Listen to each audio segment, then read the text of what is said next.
नमस्कार YouTube channel N universe 22 में आपका स्वागत है। आज हम इस वीडियो में जानेंगे type of casing in centrifugal pump. ये नीचे दो डायग्राम दिए गए हैं सेंट्रीफ्यूगल पंप के। तो पहले ये देख लेते हैं सेंट्रीफ्यूगल पंप में क्या क्या कंपोनेंट्स होते हैं।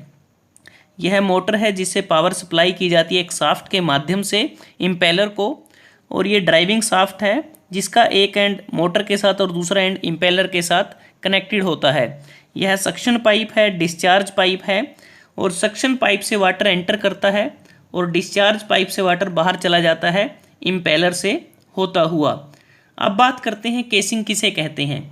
जब इम्पेलर से लिक्विड बाहर निकलता है उस समय लिक्विड की ज़्यादा वेलोसिटी होती है, और उस समय यह ज़रूरत रहती है कि ऐसी अरेंजमेंट का प्रयोग किया जाए जिससे आवश्यकता अनुसार लिक्विड की काइनेटिक एनर्जी का प्रेशर एनर्जी में कन्वर्जन हो, लेकिन यह सब पंप के डिस्चार्ज एंड से पहले हो जाए। और यह भी ध्यान रखना होता है कि साथ में एनर्जी लॉस भी कम से कम हो, और इस कार्य को पूर्ण करने के लिए पंप इम्पेलर के चारों तरफ जिस एयर टाइट केसिंग का प्रयोग किया जाता है उसे केसिंग कहते हैं। और सामान्यतः केसिंग तीन तरह की होती है।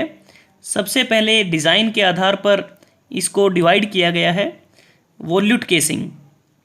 वॉल्यूट केसिंग यह स्पाइरल टाइप की होती है जिस कारण इसे स्पाइरल केसिंग भी कहते हैं। और इस टाइप की केसिंग में फ्लो एरिया अगर हम देखें, यहाँ टंग होती है, टंग से डिस्चार्ज पाइप के एंड तक जो फ्लो एरिया है वो धीरे धीरे ग्रेजुअली इंक्रीज करता है।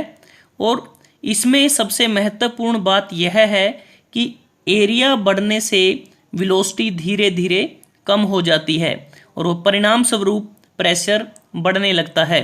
ज़्यादातर single stage pump वॉल्यूट type casing के ही बने होते हैं, और इस केसिंग में प्रशिक्षण करने से यह भी पता लगा है कि केसिंग चैम्बर में एडिस फॉर्मेशन भी होती है, और एडिस फॉर्मेशन होने से एनर्जी का लॉस होता है जिसके परिणाम स्वरूप पंप की ओवरऑल एफिशिएंसी में भी कुछ हद तक कमी आती है।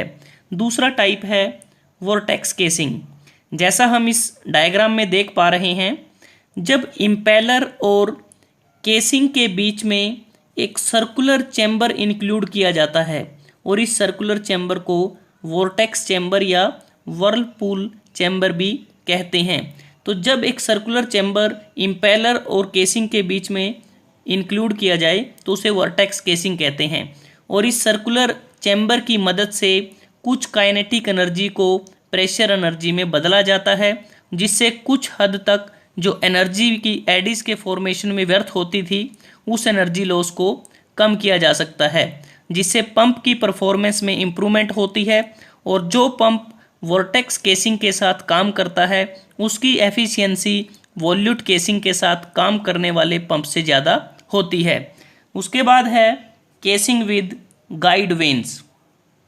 इस तरह की केसिंग में इम्पेलर को फिक्स गाइड ब्लेड से कवर किया जाता है, और ये जो गाइड ब्लेड्स हैं एक रिंग पर सीरीज में लगी होती हैं, और इस पूरी अरेंजमेंट को जो इम्पेलर से बाहर है उसको डिफ्यूज़र कहते हैं।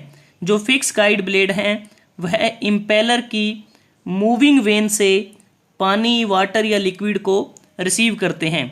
फिक्स गाइड वेन लिक्विड को ग्रेजुअली बढ़ने वाला एरिया प्रोवाइड करती हैं, जिससे लिक्विड की काइनेटिक एनर्जी कम हो जाती है और प्रेशर एनर्जी बढ़ने लगती है। और इस तरह की केसिंग का तभी प्रयोग करते हैं जब पंप सीरीज में कनेक्ट होते हैं। उदाहरण के तौर पर multi stage deep well pump, जिसे सबमर्सिबल या बोरहोल पंप भी कहते हैं।